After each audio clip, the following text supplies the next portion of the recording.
Hello everyone. In this lecture of the Essential Calculus problem series, we will solve this integral 1 over cube root of sine square of x times cosine x dx. When the integrand contains a function multiplied by the derivative of that function, we can use substitution. And here we have a function of sine x, and the derivative of sine x is cosine x.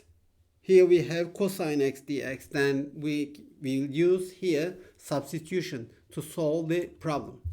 Okay, the integral was 1 over cube root of sine square of x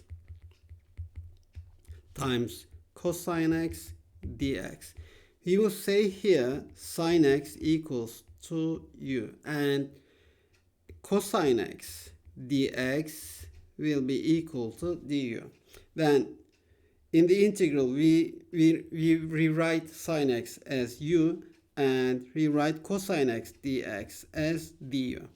The integral becomes 1 over cube root of u squared times du. In order to integrate this function, we need to write this part as power function. And this will be equal to u to the power of minus 2 over 3 times du. And when integrating this, we will add 1 to the exponent, u to the power of minus 2 over 3 plus 1 over minus 2 over 3 plus 1.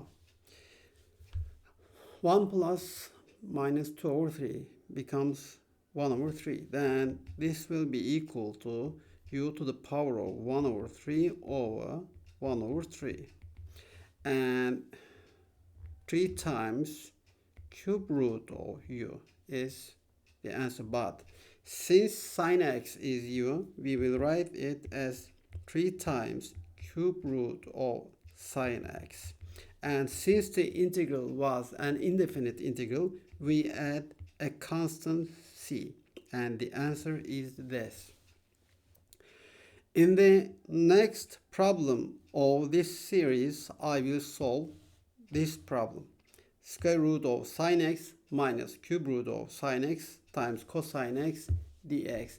See you in the next problem.